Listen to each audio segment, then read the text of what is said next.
Hello and welcome to Highkey Obsessed. I am your host, Thomas Boomhauer, and joining me today, as she does every episode, she's got 99 problems, but a pope ain't one. It's Cassie from Sharkbait's Bookshelf. Hello, hello. That's a good one. Oof, very Thank relevant. Very timely. It is a little bit, especially because of our episode today when we're talking about the Reformation and witch trials. But I dig Cassie, it. we are not alone here. We are very lucky enough to be joined by Dr. Bezio, who was kind enough to join us last season for our discussion about women in gaming.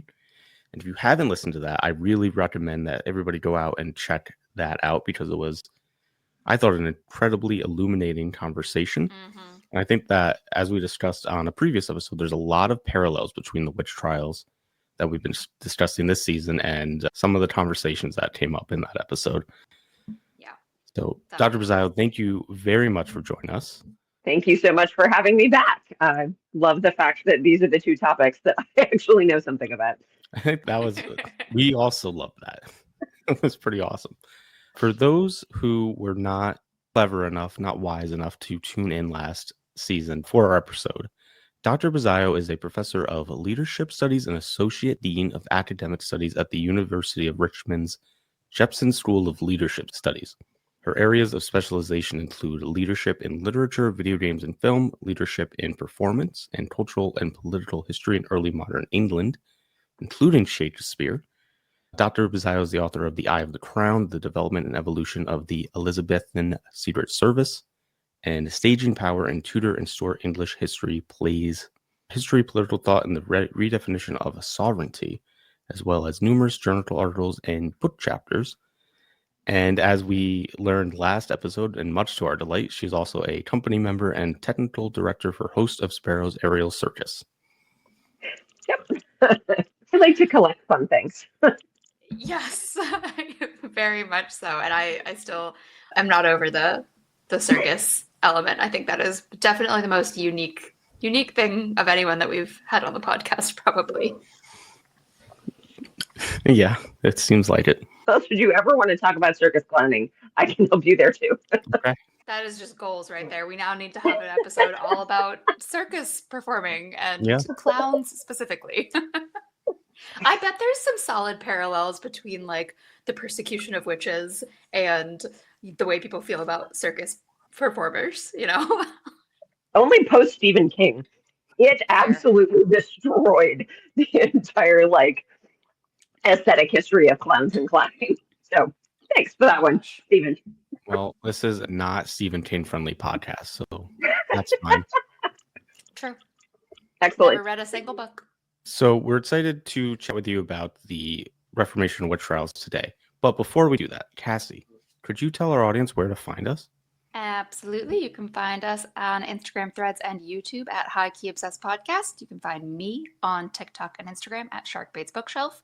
And you can find us wherever you listen to podcasts. And please give us those 5-star ratings and reviews. If you don't give us 5 stars, we will send 3 ghosts to harass you with various visions of consequences of your miserly ways. We will. We have that power.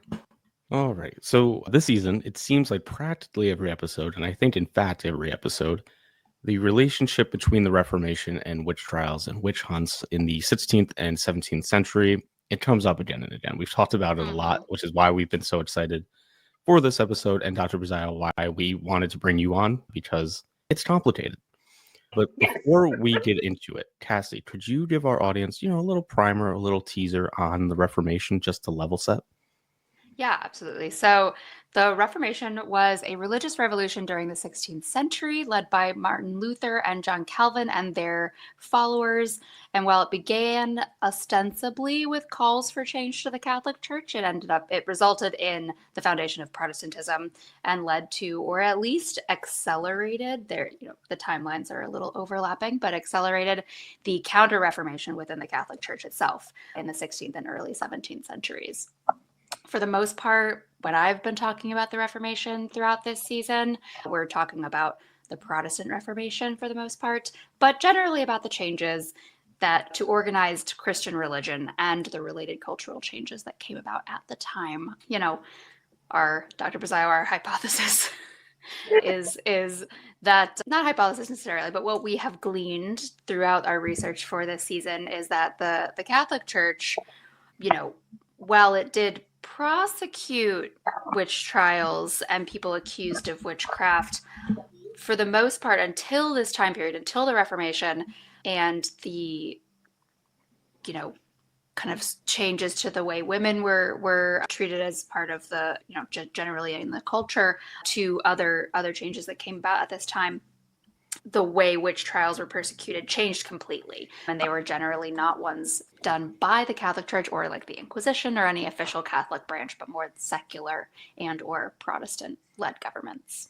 So that's been kind of where things have gone. But do you have anything on the background to add before we jump into the meat and potatoes of today's conversation? I mean, I will say that the Catholics started it. So the Malleus Maleficarum, which is sort of known colloquially as the hammer of witches, is a fascinating little text that is mostly a rant about how women are evil and sinful. It's written by a German named Heinrich Kramer in 1486, which predates the Reformation by a good 30 years or so. Now, we weren't in the middle of the witch craze in 1486. We were just starting the witch craze in 1486. And it didn't really get blown up until the Reformation. So I think you're absolutely right that what was going on with the Reformation played a fairly substantial role in the way that the witchcraft trials were being disseminated across most of Europe and even across the pond into the Americas, because they continued in the United States at the tail end of the 17th century. Salem is probably the most famous one, although there were, other scattered ones here and there. And it was by and large related to some of the more hardline Protestant denominations. Calvin in particular had a theology that encouraged people to think of individuals as inherently evil or inherently good in some interesting ways that kind of fomented what was happening around a lot of the witchcraft trials. Whereas Catholicism and its doctrinal suggestion that repentance can allow one to get out of that, evil, sinful hole, makes it a little bit less of a immediate concern in terms of prosecution. But it's not to say, of course, the Catholics didn't do it and that the Inquisition wasn't involved. It just wasn't responsible for the vast majority of trials and executions that we see in the 16th and 17th century. Yeah, that's one of the things that we have said aloud often throughout this season, is that a lot of the research, it says that a lot of researchers will say that both Catholic and Protestant countries, like, you can't pinpoint one or the other as being more likely to have witch trials, but it does seem like, from a lay point of view, that the Protestant countries such as like Scotland and Germany come to mind. The hotbeds of those movements were where a lot of the witch panics and trials, like the fervor and the intensity, was just out of control. France was also an issue in terms of the trials of Eris, I think is what it is. I'm not a French historian, so I'm a little rougher there. But France was a Catholic country, and they were seeing similar issues. The big outlier is England, where England was just like, nah, we don't care, which is absolutely bizarre. And really fantastic if you're a historian of England, because you can go, oh, hey, they were less problematic for once in the existence of England. I was thinking about that the other day, and Thomas and I didn't really talk about this in our prep and research for today's conversation, but I was thinking about that. I was like, is that, in your opinion, because of, well, there's two things that I was wondering. One is because basically the Anglican Church is Catholic light. So it's like all the like mysticism and things like that, the mysteries and things that the Protestant religions that came about were like, no, that's witchcraft. That's one thing. And then two, is it because of like all the other shit they were dealing with? That they were just like, I can't right now. We just can't even. So what's interesting is that the Church of England varies what it is depending on the time period. So under Henry VIII, absolutely Catholicism light, because the whole point of the Henrician Reformation was that he could get a divorce, not actually based on theology, although he was getting pushed by members of his council to actually become more Protestant because they were interested in Protestantism. He was also getting pushed from the other side by Thomas More, who was like, no, Catholic, Catholic, Catholic. And he's just like, I just want to marry Anne Boleyn, guys. Like, I don't care. But under Edward VI, so Henry's son, it swung way Protestant.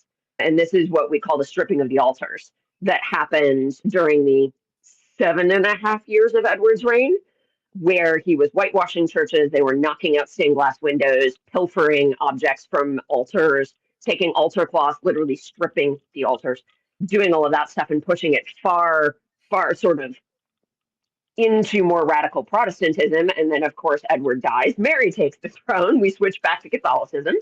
You can see why they're dealing with a lot in this particular time period. And she actually is responsible for the deaths of a lot of heretics. And this is, I think, one of the critical points for England, is that they may not have seen witchcraft burnings, but they saw heresy burnings. And in Mary's 5-year reign, she burned more than 500 people. And that's a lot. And so you're going to have a culture that is looking at this going, okay, we maybe need to not set people on fire for their beliefs or failures or whatever. Again, not to say that they stopped. England did throughout the 15th and 16th centuries actually execute about 500 witches. But that's in comparison to thousands in the other countries and throughout all of Europe. It was somewhere north of 200,000 people were burned for witchcraft in those 2 centuries. So in the grand scheme of things, much, much reduced numbers. Scotland was somewhere between 3,000 and 4,000. And Scotland is a lot smaller and less populous than England. And so that comparison is a really interesting one because they do border each other. So, part of it is that Elizabeth is trying to maintain a little bit more of a balance when she takes the throne from Mary. Part of it is that they have this legacy of heresy burnings that they didn't enjoy going through and maybe don't want to repeat again. Part of it, too, is the fact that the majority, 80% of witches who are accused and executed are female. And if the thing that you're afraid of is female authority, you're probably going to be a little less paranoid about that if you have a queen on the throne. And so she's there and telling them, I am the head of your church. Like, I get to control this.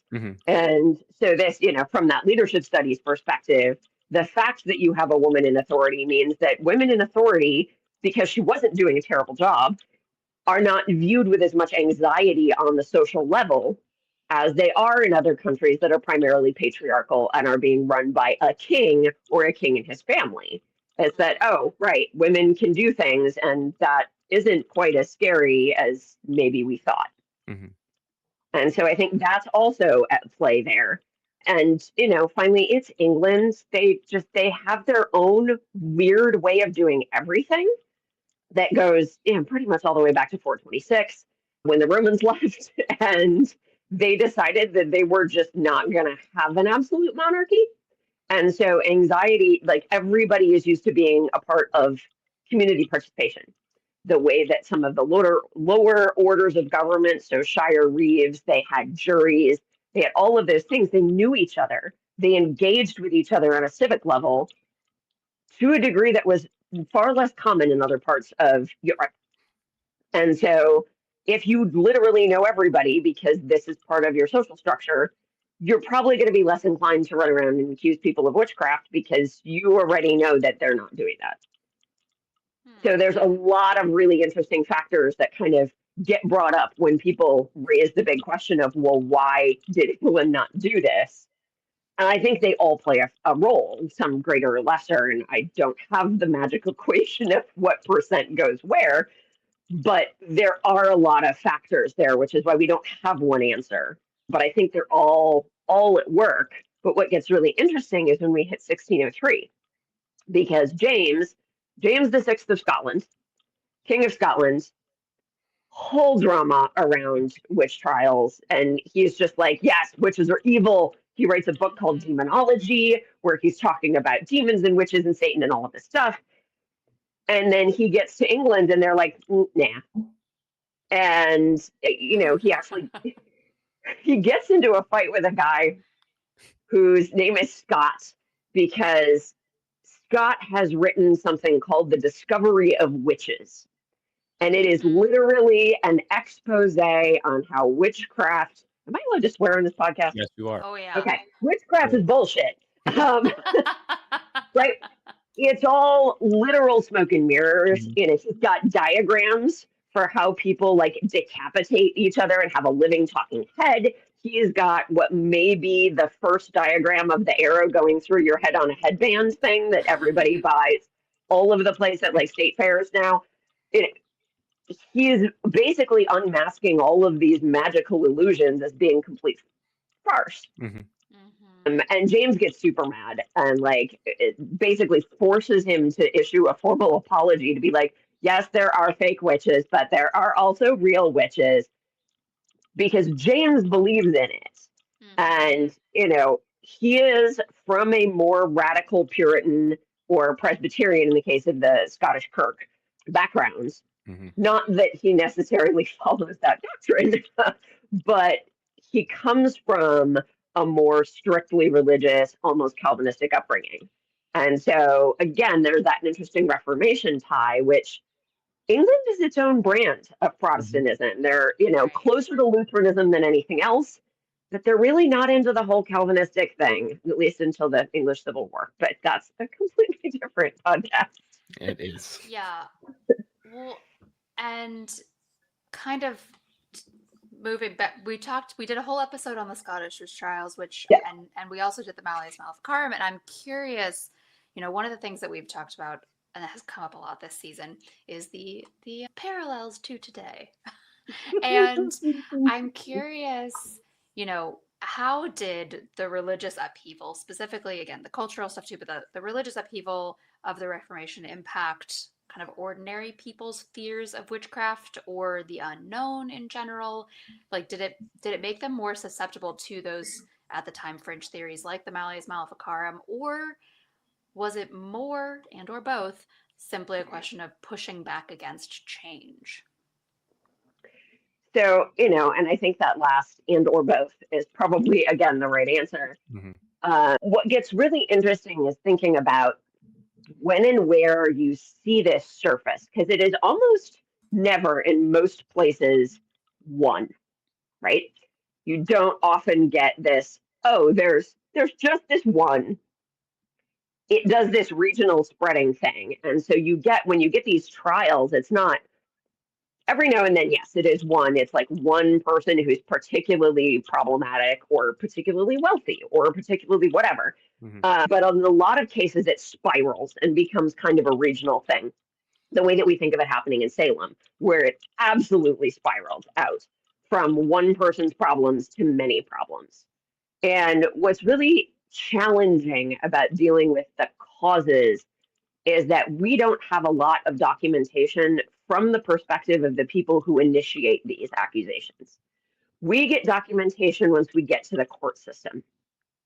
And so we don't know how things spiraled from the initial fear to the place where we're engaging in an actual public trial and execution, or trial and acquittal, which also happened. So like the last witchcraft case in the United States was in the 19th century between two Christian scientists, and the judge just went, "Are you kidding me?" and threw the whole thing out.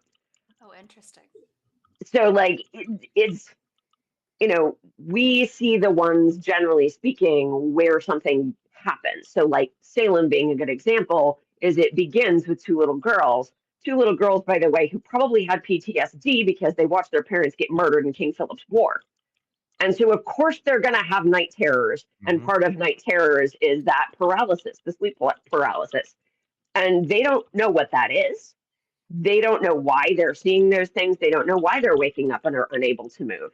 And so there's this hypothesis that, okay, they're experiencing something very real, but the only thing they know to blame is demons or devils or witchcraft, because they have no knowledge of how PTSD works. And so that's where it begins, and then things start catching on and happening. And the same thing happens in some of the trials that are in different parts of Europe, is that it's either within a single locality or within a region, and it sort of spirals out for a while. And because, again, we very rarely get the documentation from the perspective of the individuals involved, we only get it from the courts or from somebody who comes in from outside to be like, hey, this crazy thing happened. So, like the pamphlet, the news from Scotland. It's other people's perspectives on it. So we're not really seeing somebody go, oh, this is what happened to me and why I think that I have been bewitched, or why I think my kid or my partner or my whatever has been bewitched, or my cows or my pig or my fields. We don't get a lot of that. We just hear what comes to trial. And by the time they're in that public space, they have to defend it, because otherwise they take the blame onto themselves. And so it's hard to say where it initially comes from, but when you don't have the easy scientific explanations that we have now for a lot of things, it's very easy to fall into a supernatural explanation. Now, what's interesting is to think about the communities where this happens is often when they start encountering some of these international religious conflicts. So what was happening in France at the time was basically widespread religious war between the Catholics and the Huguenots. And so you have people who believe genuinely that the other side is evil and is consorting with the devil. And so that immediately leads to a jump to witchcraft.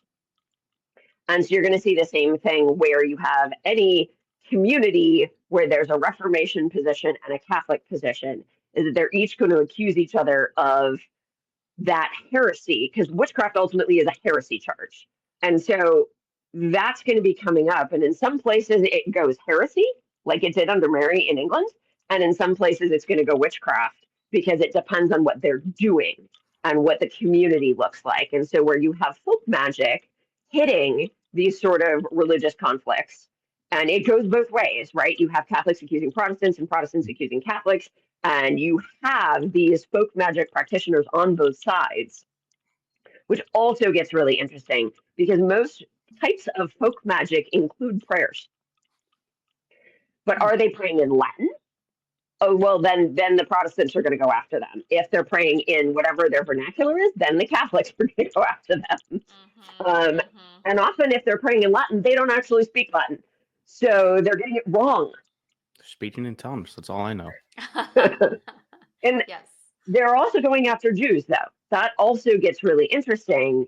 So the magic word abracadabra is a bastardization of Hebrew. Mm-hmm. I don't actually speak Hebrew. I don't remember what it is. I just happen to know that.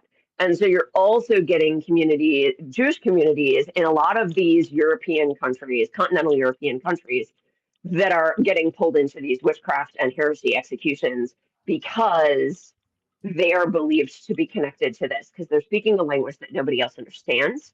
They have practices that are radically different, that Christians don't understand why they're doing particular things on particular days. They have the quote unquote wrong Sabbath. It's Saturday instead of Sunday. Like all of these different pieces, they look at that and they're like, well, why aren't you celebrating the birth of Christ? Why are you lighting candles? That's weird. That's pagan. Therefore, it's like, so again, you're seeing that happen and they're getting conflated. So it's not like everybody who is persecuted, who is Jewish, is persecuted because they're a witch, right? We don't see that. They mostly just get driven out of countries or ghettoized in the way that humans have been doing to that particular community for a very long time, except in England. Again, England is weird. England did actually banish all Jewish practice in the 13th century. But like 20 years later, people started coming back and they just went, okay. So like there is a Jewish population in England in the 15th, 16th, and 17th centuries. And England is like, yeah, that's cool. They mostly don't care. There's a Muslim population. England is very strange in comparison to most of the continent. In one of our episodes, I told Cassie, I was like, I regret to inform you, like English history also is cool. And it really ruined my day when I learned that. Like, there's so much cool history out there, and it just, you know what I mean? I was hoping I could skip England, and it's not the case. Sorry, bro. I know. Especially not if you're coming from an American context. Like you can't. You literally cannot. I'm right now reading a book that is all about how the rise of English joint stock companies is why we have the American political system. And so, like, we really can't escape English Yeah. So history. it's really True. their fault. Oh, it's absolutely their fault. Also, the British Empire was huge, so we can blame them for a lot. Yes, we can. What was the Oh, title of that book? So it's called Agents of Empire, which is very misleading because there's at least 5 books that are called Agents of Empire. This one is by Sean Gailnard. Thank you. So in our episode about the way that anti-women sentiments drove witch hunts, we brought up some of our previous episodes, and especially the one we recorded with you last season about Games for Girls and Gamergate, and the ways that they just felt so representative of a modern witch hunt, especially that spiral. And we discussed a lot this season about the parallels to our current cultural moment. Do you have any thoughts about that? I have a lot of thoughts about that. So, I mean, one of the things is as I was looking back over my notes on the Malleus Maleficarum, one of the things that actually popped out is the argument, this is Kramer's argument, that the Latin term femina, so the Latin word for female, is a combination of fe, which means faith, and minus, which means without. And so it's this just idea of, well, even the word for women says that they are without faith and therefore more prone to like corruption and stuff, which of course is even more bullshit because you made up the word, dude.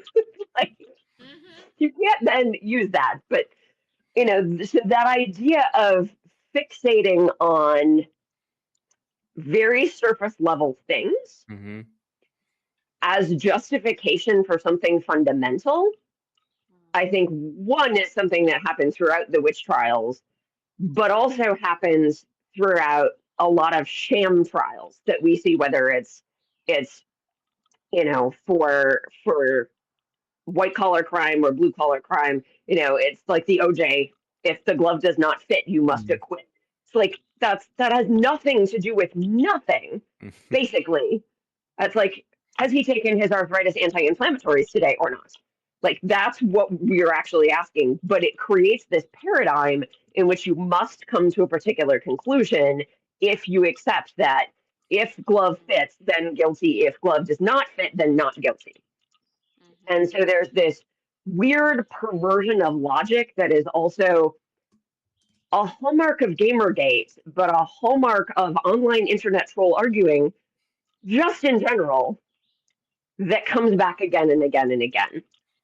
And it's something that we're seeing increasingly in a lot of political rhetoric, where it's this idea that we're being given what are called false dichotomies, where you must choose between two things. And that is it's false. It is a black and white fallacy. There are many other options out there. But because we probably have a two-party system and we put ourselves into this polarized position between Republican and Democrat, ignoring the fact that there's any number of other possible political positions that one can take, we're saying, oh, well, if we're not that, then we're this other thing. And so you're running into this erasure of all of the complexity in the middle, where that is what leads people to create these outcomes where it's, oh, you're going to kill the crazy old lady who lives down at the end of the road because she's not this other perfect idealized femininity. So she's either an idealized woman or a witch, right? You are either a pure gamer bro or you're a social justice warrior who should be thrown out of gaming because you have no ethics in games journalism. I mean, the rhetoric is bizarre. And so we're now seeing that having filtered up into politics. And that was happening as early as 2016 when Steve Bannon was put into the cabinet, and he was one of the forerunners of Gamergate. And because the rhetoric is effective, if you can get people to accept that initial premise of it's A or B, then they have to accept that if it's not A, then it must be B. And so it's very easy to fall into that kind of logical trap. If you don't know enough to know that you have other options. And we can't all be experts on everything. But if you add in anxiety, which certainly during the witch trials there was anxiety, plague is running rampant everywhere throughout this time period. If you get the plague, you are pretty much 80% guaranteed to die at that point because they didn't have penicillin yet.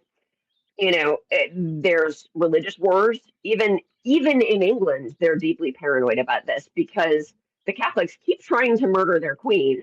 And then they were like, great, we have a king, it'll be fine. Within 2 years of his accession, they tried to blow him up. Like, come on. So, like, religious anxiety is then creating this sort of crisis of faith. And, well, God must be testing us. And if God is testing us in this way, then God could very well be testing us in other ways. So you're either among the godly or you're aligned with Satan. And it's not a very big jump to go from aligned with Satan to witch. And so that anxiety creates paranoia. And paranoia causes us to knee-jerk react to things and to cling to whatever we can grab onto that we think is going to mitigate that problem. And what we cling onto is going to depend very much on where we are, who we surround ourselves with, all of those kinds of things. And, it's pretty easy. And this happened in the 1980s. It happened in the 1860s. It happened around Salem. This idea that, oh, well, if things are going wrong, that must be because we've let things get too progressive. So we need to roll back to this time that we weren't actually alive in, or were so small that we don't remember being alive in. My students now are like, oh, it would be so cool to be in the 80s. I'm like, it wasn't. I promise. I was there. You weren't, but I was. Cold War sucked, guys. Let's not do that again. But you don't know that, right? And so it becomes this weird nostalgia for the good old days. We saw the same thing with Gamergate. Like, oh, well, everything was fine in the 90s. Well, okay, guess what? It really wasn't. But because nobody from the 90s who was like, screw this, and left, is there to present the counterpoint, you don't actually get the balance. You only get the echo chamber. Right. And that's something that has come up a lot this season, as well as like this idea that, like, in one of our earlier episodes, we kind of went over what was kind of happening before this time in terms of women getting, again, it's all relative to the time period, but women had been gaining increasing autonomy throughout Europe leading up to this time period. So, and Anne Barstow has a great book on studying witchcraft as women's history. I think it's actually a journal article, and she talks about, she's like, I believe that the rise in witch trials was related, at least in part, to attempts to take away women's control of their sexual and reproductive lives, and just to take away their slightly increased autonomy that they had gained over the previous 200 years. And I think that aligns perfectly with what you're saying and what I think we've been arguing, and what I kind of talk about all the time with these, like, the tides of history. We get, like, every time it goes just a little bit farther than it previously had, we have this huge pullback. And it's not quite all the way back, but it's like a huge, and I talk about this a lot, this like hope that this is not an indicator of our future, but more the death rattle of a dying philosophy. Well, and it's that, quote that everybody always brings up, attributes to MLK, which I don't actually know if it was MLK or not my time period. But the long trajectory of social justice is going higher, right? Is this idea that it might be a sine wave, but it's an increasing sine wave. And I think, Barstow's argument aligns a lot with the idea that it didn't happen in England because of Elizabeth. Because you're not going to tell the Queen of England that women shouldn't have authority, because she will hurt you.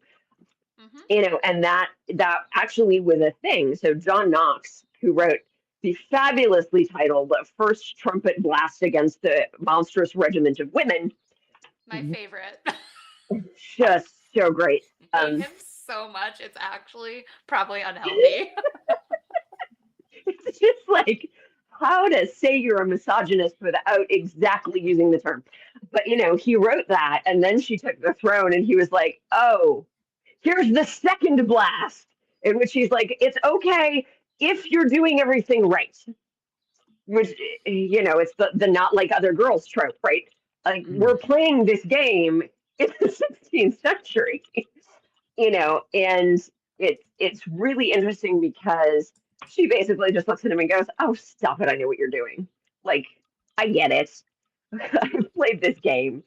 And, she has to kind of play into it a little. There's the infamous line of, I may have the body of but a weak and frail woman, but I have the heart and stomach of a king, and of a king of England too, where she does this weird dual gender claim thing to justify what she's doing. It works, but like, you aren't going to have rampant open misogyny on that kind of institutional level when the person in charge of the country who pays attention is a woman, right? And she gets accused of witchcraft, actually, by the Prince of France, by a whole bunch of other people. And so it's like, well, you're not going to do that because she has that authority and because she's kept her country secure and safe. Right. And I was going to say, because she did a good job. Correct.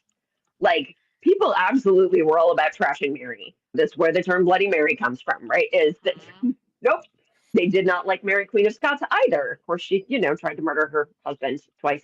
2 husbands, actually. They were big into blowing things up. It's fine.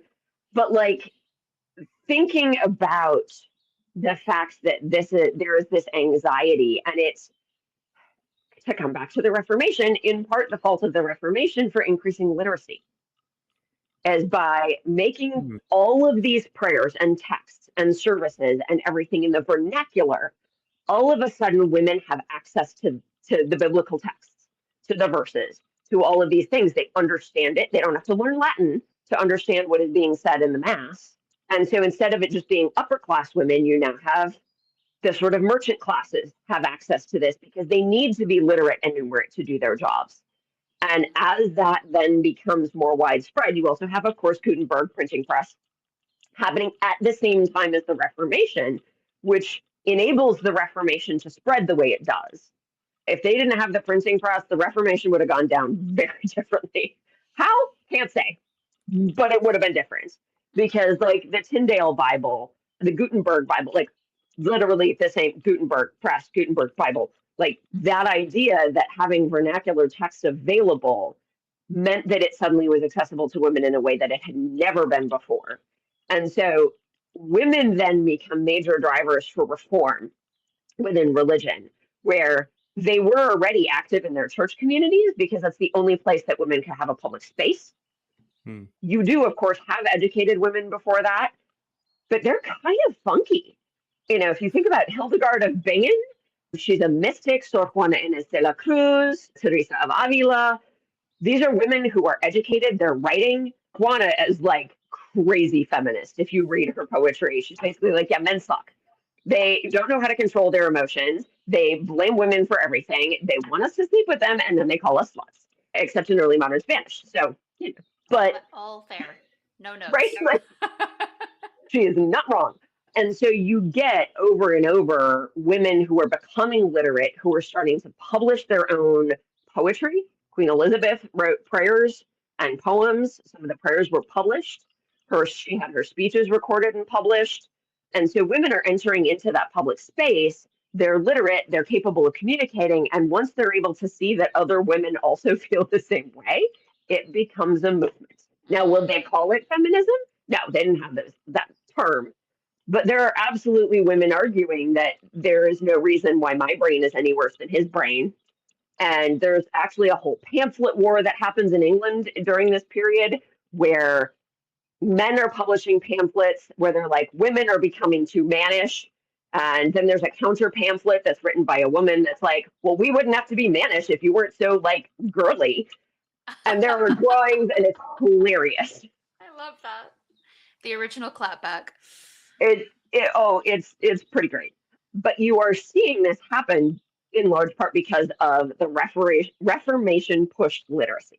And once that happens, I mean, you have a woman running the primary black chamber for Venice. Black chambers are basically spy center. So they pull all of the mail in and out, and then they like break open seals and codes, and then they read things and they reseal it up and send it back out. But like they have women doing this. Women were the primary drivers of the royalist faction spies in England during the Civil War because everybody was like, oh, she's just a woman. And she's like, I have the world's biggest wig. Let me hide a bunch of things in it. Nadine Ackerman has actually written a really great book on female spies and all of the crazy shit that they got into. And so, like, women are absolutely taking their own. And so, yeah, this is going to get backlash. But the Puritans are doing the same thing. They're like, oh my God, no, get women out of government. Get them away. Get them away. They have too much power. Mm-hmm. They just didn't set them on fire for it. Right. Okay, first of all, we have to do an episode about this Black Chamber female leader because that sounds amazing. Yeah, pretty good times. There were a couple of women in England in the spy system too. We don't know all of their names because they went by aliases. Mm-hmm. My personal favorite are the people who gender is indeterminate. Either because it's just, so there's the brewer was really involved in bringing down Mary Queen of Scots. Could have been male, could have been female, could have been something else. We don't know. But there's one spy who has a bunch of different aliases that are of both genders. Like the names are gendered in both directions. And we're like, we don't know who you are. We don't know how you identify. We know nothing. Someday I want to try and find enough information on that person to write anything more than a small paragraph. But yeah, you know, my other obsession is spy history. Of course. I love that. Which started because I was researching witchcraft, by the way. Okay. That's very cool. 10 seconds on that? How did that happen? What's the line there? What's the trajectory? I want to know. So the line there is Christopher Marlowe's play Dr. Faustus. Oh. Marlowe is a spy. Right. Dr. Faustus is about witchcraft. And so all I was trying to do was figure out what theology was in Dr. Faustus because I was going to write a book on Catholicism and its intersection with the witchcraft plays. Instead, I wrote a book on spies. Obsessed. But that's where we to Faustus to Marlowe to spies. Yes. Trying to make sure that the theology that I was tracing was available in England at the time that he wrote that. And it was. Oh, interesting. Long story short, it was. But it led me through some very strange, very, very strange pathways. I know what rabbit hole I'm falling down later. If you want the article, email me. I'll send it to you. Oh, I do. The last question that we have scripted here is about the Shakespeare of it all. So we did an episode recently, a few weeks ago, about witches in pop culture. And we talked briefly about Macbeth and how the Scottish witch hunts and James's demonology were a source of inspiration for Shakespeare in writing Macbeth. Can you talk about how, and especially given what you just talked about, can you talk about how people in England reacted to the witch craze that was happening elsewhere? Like, was this something that like people were talking about being like those crazy Scots, and you know how we can use contemporary pop culture like Macbeth to kind of understand the general sentiment of the time? Absolutely. And Macbeth is the one that everybody always comes back to. Mm-hmm. What's interesting about Macbeth is that most people have seen modern productions of Macbeth in which the witches are like creepy or, you know, old crones or hags, or like some of them are like the strange sexy witches, or like the Patrick Stewart one is possibly my favorite, even though it's totally not accurate. The nurses, like the murderous nurses, is going full Nurse Ratched level. Mm-hmm. But we really lean into the creepy when we think about modern stagings of Macbeth. Mm-hmm. Probably not the way that they did it. So every pop culture thing about witches from the time period, including the first English novel, which is entitled Beware the Cat. And it's about magical cats talking about helping their witches and like running around the roofs of London. It's a whole thing. None of them are serious. So like you have pamphlets that are serious, that are either talking about news somewhere else, or people that are sort of repeating what James is saying in demonology. Or of course you have Reginald Scott's Discovery of Witches, where he's like, no, this is all bullshit. But the plays and the novels very much mock witchcraft. Like, it might be real within the world, but it is not a source of fear. So, like, Beware the Cat, I mean, talking cats, or they're talking cats. How serious can it be? There's The Witch of Edmonton, which is from 1621. There's The Witch, which is 1613. Macbeth is 1606. And, I mean, in Macbeth, those were almost certainly adult-ass men. Because Banquo says at one point, I would think you women, but for your beards. Like, we have the line that tells us that these are adult men who have full facial hair. And so once I have seen a production of Macbeth that used grown-ass men as the witches, and it was amazing. So it was in Two Rivers Theater in New Jersey. The artistic director was Teller of Penn and Teller. The single coolest production of Macbeth I have ever seen, because there was stage magic involved. So like the cauldron floated, and it was really cool. But he used adult male actors who were both creepy and funny at the same time. Because come on, it's double toil and trouble, fire burn and cauldron bubble. Like, this is the rhyme that we get is not supposed to be serious. We know what Shakespeare's serious language is, and it is not 4 feet with rhyming couplets on the end of it. That's what we get for Puck in Midsummer Night's Dream. If we shadows have offended, think but this and all is it. It's sing-songy. We're not supposed to look at them and go, they're scary. We're supposed to look at them and go, ha ha ha ha, you have eye of Newton, tongue of dog, right? Like, it's not scary. And so, like, this is Hocus Pocus, not Blair Witch. Interesting. And so I would argue that they were like, these fucking Scots are losing their shit over make-believe. Yes. And people literally mocked the king for this. They were like, oh yeah, that dumbass, he thinks this is real. And so what you get with the gunpowder plot, so gunpowder plot is November 1605. Somebody tries to blow it.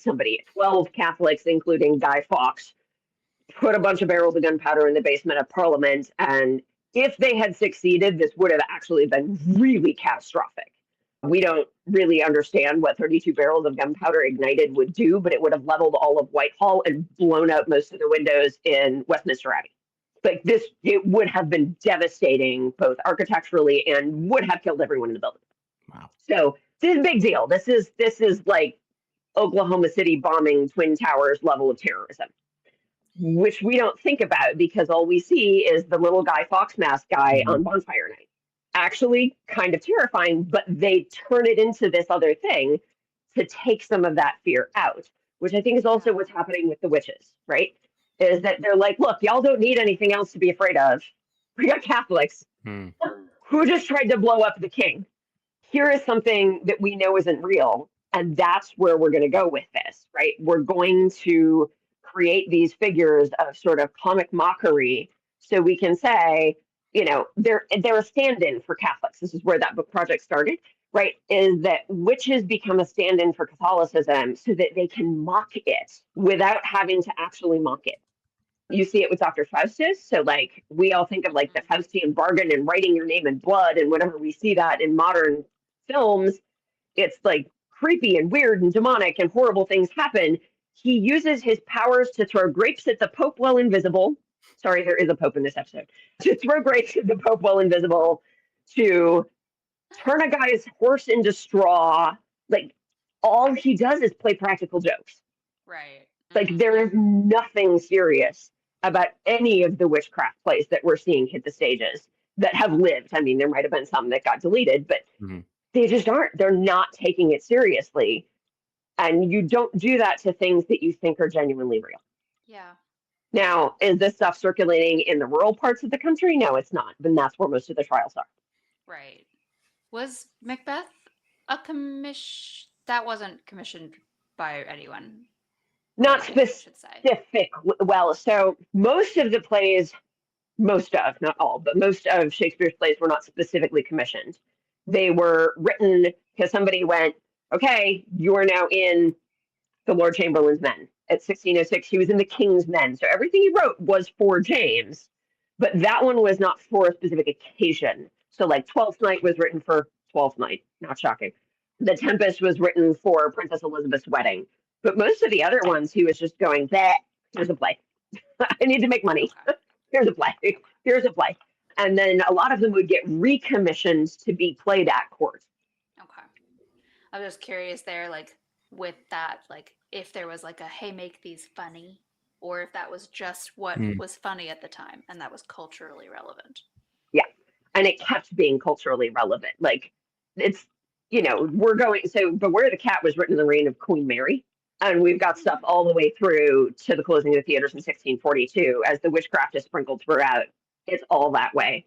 Faustus was written in 82, I think, 83. It depends on which text you're looking at. Definitely by 89. And so, he is writing under Elizabeth. Same thing under James. So this is a constant. Okay. Very interesting. Yeah, horror movies not so much a thing for them in terms of witches. Mm-hmm. No, I love that. I think that's amazing. And also, like, Beware the Cat being about talking cats is just making me think of Very Salem. funny. Yeah. Where do you think they got it? Yep. I love that. That's awesome. I think one of my favorite things about pop culture is the fact that certain things have gotten embedded and we don't actually know where they came from. They're just now a thing. Yes. So it's just now talking cats are a thing with witches. Mm-hmm. It's because of William Baldwin. Yep. Pretty great. I love that. So that brings us to this week. We're Highkey Obsessed with. You want me to go first? Yeah. All right. I didn't think about this at all. Oh, no. I was just sitting here like, oh, shit. But it's okay because I am almost done with catching up. I forgot that Star Trek Discovery and Star Trek Strange New Worlds had both come back in the last 6 months to a year. So I'm almost done with Star Trek Discovery final season. I literally am just starting the series finale, and then I'm gonna dive into Strange New Worlds second season, and I'm very excited. I just love the new Star Trek stuff. I think it's all amazing. So that's what I'm Highkey obsessed with right now. Nice. How about you? For me, I am on the second book of the Empire of the Wolf series. It's called The Tyranny of Faith, which is pretty apt for this episode this season. And curiously enough, a witch, alleged witch, which is really not, kicks off that series as well. So it's by Richard Swan. It's kind of like a mystery and it's more political thriller than a traditional fantasy novel. I liked it a lot though, so far. Nice. What about you, Dr. Bezio? What's on your mind? Guilds. So I've recently been looking at the evolution from the old medieval guilds into joint stock companies, into the rise, the very early rise of the British Empire. So the establishment of the Virginia colony and how all of that is actually tied to the Reformation. And this idea that the whole reason we exist as a country is because England wanted to flip the bird to Spain. But also that ultimately what actually settled most of the major wars of the period was economics. Is that they realized it was more lucrative to play nice with each other. And that's ultimately what ended up producing, if you keep tracking it for a couple hundred years, the separation of church and state. Huh. So that's also why I'm reading that book that I showed earlier. That's what I'm obsessed with, is sort of the rise of the East India Company, and also how that ties into our current state of corporate dystopia. Yeah. So we can blame England for that too. Yay! Thanks a lot. Thanks, I think no offense, Cassie, sorry, but I think that's my favorite Highkey Obsessed answer. I'm okay with that. It was it's a pretty solid answer. Yeah. It's much better than my Hermione responses that you get half the time. Yeah. Spoiler alert, I still don't see the vision with that, but I'm not going to take up everybody's day. once more. I don't All right. forgive you. That's okay. Thank you again for joining us, Dr. Cruzado. This has been, it exceeded my expectations once again. Just an incredible episode. Thank you. Thank you for letting me rant for extended minutes of time about the things I'm obsessed with.